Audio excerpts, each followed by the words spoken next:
Welkom. Kom sit so 'n bietjie nader. Vanaand gaan ons gesels oor iets wat met elkeen van julle gebeur. Elke liewe aand gebeur daar iets baie vreemds. Nie buite in die donker nie, of iewers in die straat nie, maar binne in jou eie liggaam. Sien, terwyl jy rustig in jou bed lê en slaap, verander jou brein letterlik in 'n geheimsinnige nagtelike masjien. Dit doen dinge wat voel asof dit reguit uit 'n wetenskapsfiksiefliek kom. En die vreemdste deel van dit alles, jy het geen idee dit is besig om te gebeur nie. So, dit bring ons by hierdie massiewe vraag.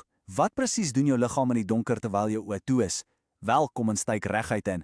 Jou liggaam vries sekere spiere heeltemal, dit skep hele nuwe wêrelde binne in jou kop. En kyk hierna, soms vleis dit jou om dinge te sien wat nie eers daar is nie.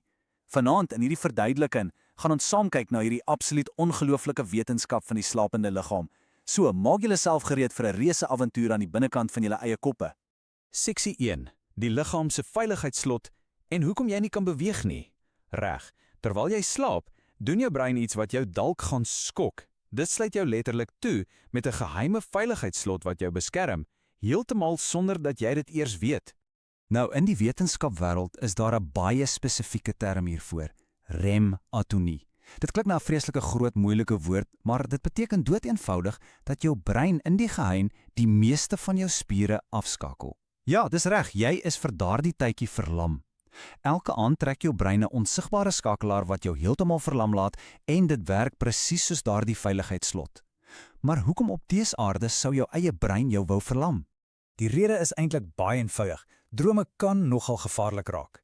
Stel jy net voor, jy droom jy's in 'n oerwoud en jy hardloop vir jou lewe weg van 'n reuse dinosaurus. Of dalk vlieg jy deur die ruimte of jy veg teen ontsaglike monsters. As jou liggaam nie verlam was nie, man, jy sou dit alles in jou bed probeer uitspeel. Jy sou skop, spring, rondhardloop en heel moontlik van jou bed afval of seer kry. So jou brein sluit jou spiere netjies toe sodat jy heeltemal veilig onder daardie kommers bly. Maar nou ja, soms werk daardie slot ongelukkig nie perfek nie. Hier raak dinge 'n bietjie grillerig, so luister nou baie mooi. Soms word mense wakker voordat die verlamming heeltemal eindig. Hul oë rek waawyd oop, hulle kan hul hele kamer sien, maar hulle kan nie 'n enkele spier beweeg nie. En omdat die brein op daardie oomblik eintlik nog steeds droom, sien mense soms vreesaanjaende skaduweefigure in die kamer of hoor vreemde geluide. Hulle voel selfs asof iemand reg langs hul bed staan en vir hulle kyk. Dit word slaapverlamming genoem en wetenskappers skrap nog steeds hul koppe daaroor, want dis regtig 'n baie angswekkende ervaring. Seksie 2. Vreemde nagtelike breinfoute en wanneer die brein paniekbevange raak. Sien, wanneer ons liggame daardie oorgang maak van wakker wees na droomland toe, is daar soms skielike klein foutjies. Dis eintlik presies soos wanneer 'n rekenaar vir 'n sekonde vries, maar die keer is dit jou eie brein wat 'n bietjie paniekerig raak. Woesh, het julle al ooit daardie gevoel gekry? Jy lê daar, jy's besig om rustig in die slaap te raak, halfpad in droomland in, en dan, skielik, skrik jou hele liggaam wakker met 'n geweldige ruk.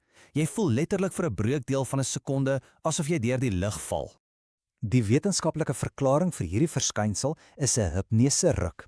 Terwyl jou spiere lekker ontspan om reg te maak vir slaap, raak jou brein vir 'n oomblik heeltemal deurmekaar. Dit dink, "O, frik, ons is besig om te val," en dan stuur dit onmiddellik 'n noodsein deur jou hele liggaam soos 'n weerligstraal.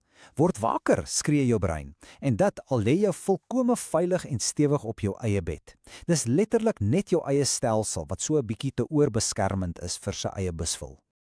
En glo my, nou gaan dinge net nog vreemder raak. Sien, jou brein begin soms droom nog voordat jy heeltemal aan die slaap is.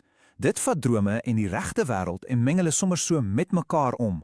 In die wetenskap noem ons dit hypnagogiese hallusinasies. Jy lê in die bed, jou oë is heel moontlik waawyd oop en tog sien jy swewende vorms naby die plafon of yslike spinnekoppe teen die muur. Miskien hoor jy selfs voetstappe of iemand wat in die kamer staan. En vir die brein op daardie spesifieke oomblik voel dit asof dit 100% werklik is. Geen wonder ons skrik ons soms booglam nie. Boom! Sjoe, skrik jy groot? Stel jy nou net voor daardie massiewe geluid ontplof net binne in jou eie kop, terwyl die res van jou huis eintlik stoepstil is. Wel, hierdie vreemde verskynsel staan bekend as ontploffende kop-sindroom. Ja, nee, julle hoor maar heeltemal reg. Dit is letterlik die regte wetenskaplike naam daarvoor. Dit beteken dat sommige mense massiewe valse ontploffings hoor of donderweer wat kraak asof dit reg langs hul ore uitslaan net terwyl hulle aan die slaap probeer raak. Gelukkig is dit daarom heeltemal skadeloos. Wetenskaplikes dink dit is doodgewoon jou brein wat per ongeluk misvuur terwyl dit besig is om al sy stelsels vir die nag af te skakel. Dis super vreemd te voel. Seksie 3. Die slaapwandelraaisel of anders gestel, wakker maar aan die slaap. Goed, as daardie veiligheidslot wat ons vroeër so mooi bespreek het, regtig begin foute by dinge doen, kry ons presies hierdie verskynsel.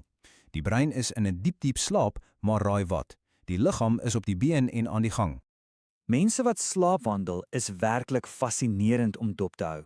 Hulle kan in die pikdonker deur hul huise loop, deure oopmaak, swaar meubels rondskuif en glo dit of nie, selfs 'n lekker toebroodjie gaan maak teen 2:00 in die oggend. Partykeer voer hulle selfs hele gesprekke met ander mense in die huis. En die snaakste deel van dit alles, die volgende oggend word hulle wakker met daardie selfde toebroodjie op hul bedkassie en hulle kan letterlik glad niks daarvan onthou nie. Die liggaam was heeltemal op 'n missie terwyl die verstand vas aan die slaap was. Seksie 4. Jou nagtelike skoonmaakspan en hoe jou liggaam die brein skoonvee. Kom ons verander nou die ratte so bietjie. Dis tog nie alles net grillerig of raaiselagtig as dit by slaap kom nie. Slaap bied jou eintlik 'n absolute superkrag. Hierdie volgende gedeelte gaan oor hoe jou liggaam in die nag, terwyl jy droom, baie hard werk om vir homself te sorg. Sien, dis 'n absoluut skitterende gedagte. Elke liewe aand aktiveer jou brein se eie spesiale skoonmaakspan. Stel jy vir 'n oomblik duisende piepklein robotjies voor, gewapen met besempies en waterstrome. Hierdie spannetjie hardloop snaaks deur jou brein se gange en was al die rommel en skadelike chemikalieë weg wat deur die loop van die dag daar opgebou het. Hulle vee en herstel die paadjies in jou kop sodat jy die volgende oggend vars, wakker en vinnig kan dink. Om te slaap is dis nie net sodat jy kan rus nie, dis eintlik broodnodige, noodsaaklike herstelwerk vir jou brein. Seksie 5. Die reuse geheuebiblioteek en hoe jy jou verstand sorteer. Terwyl daardie nagtelike skoonmaakspan so hard aan die werk is om dinge skoon te was, het jou brein ook nog 'n massiewe taak om af te handel. Gedurende hierdie tyd werk dit baie soos die besigste, beste bibliotekaris in die hele wêreld. Tydens hierdie proses is jou brein letterlik besig om jou verstand te herbou.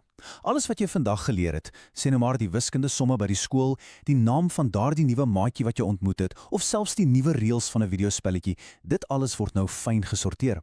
Jou brein kyk na al hierdie inligting en besluit, reg, wat moet ons weggooi en watter dinge is so belangrik dat ons dit moet omskep in kragtige, permanente herinneringe. Elke keer as jy snags droom, vou en bær jou brein daardie kosbare kennis mooi in jou eie lewenslange biblioteek. Dis tog te oulik. En dit bring ons by seksie 6. Die masjien slaap nooit nie, waar ons kyk hoe ons oorskakel na nagmodus. Sien, al hierdie ongelooflike wetenskap bring ons by een onmiskenbare feit. Hierdie masjien wat jou liggaam is, skakel dalk snags oor na 'n heel ander rad, maar dit stop letterlik nooit om te werk nie. Kom ons kyk gou na hoe dit werklik voel om oor te skakel na daardie nagmodus toe. Ek is seker julle ken almal daardie heerlike gevoel wanneer jy jou kussing omdraai na die lekker koelkant toe. Of hoe? Dit voel so fantasties, want terwyl jy aan die slaap probeer raak, begin jou eie liggaamstemperatuur eintlik al klaar daal.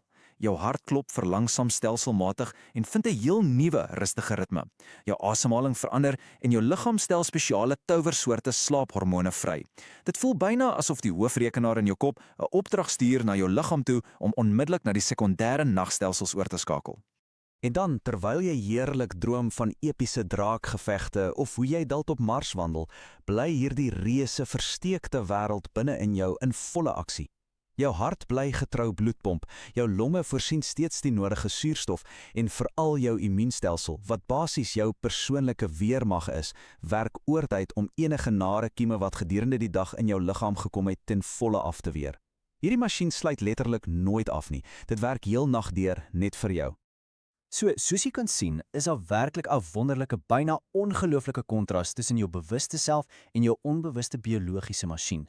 Dink daaroor, jy lê daar choopstil, salig aan die slaap, heeltemal rustig en lankal verweg in droomland. Maar intussen is jou liggaam helder wakker in sy nagtelike funksie. Dit is hard aan die werk om onophoudelik skoon te maak, te beskerm en stukkende dinge te herstel, net sodat die oomblik wanneer jy môreoggend daardie oogies oopmaak, jou wonderlike masjien weer 100% gereed is vir 'n splinternuwe dag. En dit, vriende, laat ons met 'n baie prettige en dalk ook so effens 'n misterieuse gedagte vir die einde van ons avontuur vanaand. Volgende keer wanneer jy in jou bed lê, die ligte is afgeskakel en jy maak jou oë toe en wag vir slaap om jou te kom haal, vra jouself net 'n bietjie af. Watter snaakse foute gaan my brein dalk vanaand maak? Watter vreemde drome gaan skielik soos realiteit voel? En presies hoeveel van daardie klein skoonmaakrobotjies is nou al klaar besig om reg te maak om my verstand te blink vry vermôre? Wat op aarde doen jou eie brein, terwyl jy stadig wegsweef in die donker nag? Wel, lekker droom en ons gesels weer volgende keer.